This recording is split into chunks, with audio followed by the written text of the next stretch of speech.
In this video, I'm walking you through how to do the Egoscue method exercise hip ups. So for hip ups, there are two different versions really. You can either modify it slightly or you can go for the full version. Always listen to what your body is telling you and don't force the harder version of the exercise because your ego is getting in the way. Listen to your body and work within the limits of what your body can do comfortably. So if you're going to do the modified version, you're going to need something like 2 yoga blocks, or really anything that is going to keep your hands off the floor like so.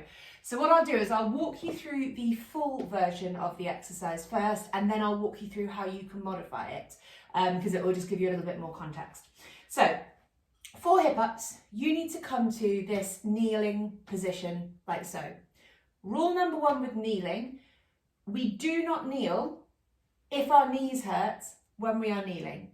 So if you wouldn't feel comfortable kneeling on a concrete floor because of your knees hurting you, do not do a kneeling exercise. It's an indication that there's some wear and tear going on there, and kneeling more, even if you bolster yourself up with blankets or whatever, that's not going to help you. However, you might be in this position, you might not have any pain, but you might notice that you lack that range of movement at the hips and at the knees and at the feet, which means that your hips can come all the way down to your feet.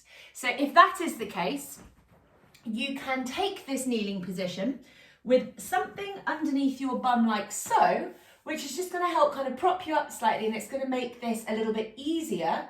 But you are not doing this because you're in knee pain. You're doing it because you're stiff and creaky and you can't quite get your bottom all the way down to your feet, but you are not propping yourself up or attempting to do this exercise if your knee or anything else goes for every single exercise, hurts you whilst you're doing it. We don't want to pander to pain and make it more comfortable by propping you up, because effectively it's like taking a painkiller. You're masking something that your body should be listening to. So sorry that I've spoken about that so much, but it's something that I feel quite passionately about because I see lots of people trying to kneel when they really shouldn't be at this point in time. So we start off like so, and then what we're going to do is we're going to put our arms behind us, our fingers on the floor, and fingers facing straight ahead. So we're going to kind of pan our hands out nice and wide, spread those fingers firm, plant them on the ground, and then the next thing that we are doing is we are squeezing our shoulders back and down behind us. So squeezing our shoulders back and down behind us like this is putting our shoulders into extension, which is the opposite of what's going on when you're sat at your desk during the day. So if you cannot, keep your hands planted on the floor and really open up through your chest with the shoulder blades kind of retracted, touching back and down, really far away from your ears. If you're getting into this position and you're a bit like, I don't know, a bit like this perhaps, this is where we put the modifications into place. So this is where you can raise your hands up because it's going to make it slightly easier to control that shoulder opening. The shoulder opening is a big part of this exercise, and there is no point in doing it if your shoulders aren't in the right place. So even though it's kind of a hip stretch, eventually we will get onto that bit, even though it's a hip extension stretch, the shoulders are still going to get a bit of a workout here as well. So you can use something like yoga blocks or whatever it is that you might have at home that's just going to keep your hands a bit more elevated, and then that's going to help you open the shoulders up a little bit more, just because it's a bit easier when the hands are higher. I'm going to put those out the way, but you feel free to use them. So my hands are behind me, my fingers are facing straight ahead. I am squeezing my shoulders back, and I'm not losing that squeezing back position in my shoulders. I'm trying to keep my arms straight, but keeping my arms straight does not mean hyperextending my elbows. So keeping your arms straight will look like this rather than looking like this, okay? So if you're kind of buckling out through your elbow like this, you're probably not squeezing your shoulder back far enough. So arms stay strong, shoulders squeeze back and down, and you're going to use your thighs to draw your hips up.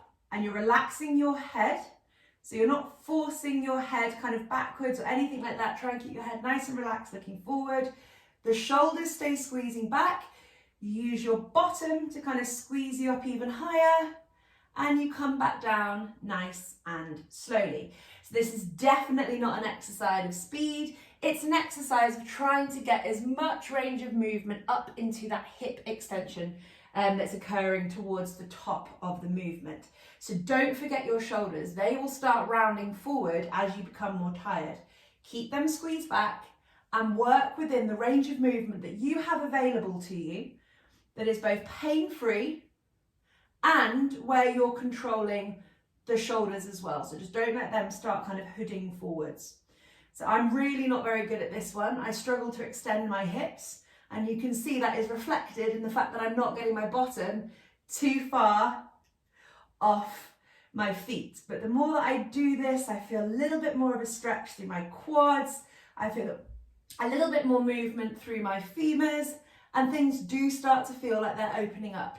I'm really using my glutes and using my quads, my thigh muscles to draw me off the floor here, and I'm keeping those shoulder blades squeezed back and down behind, not allowing that to hunch forward as I get more tired. So that is hip ups, it's active hip extension, it's pelvic extension, it's spinal extension, and it's shoulder extension as well. So many things within that are quite hard for many people to do. Work within your limits, but aim to increase that range of movement every time that you do it. Good luck.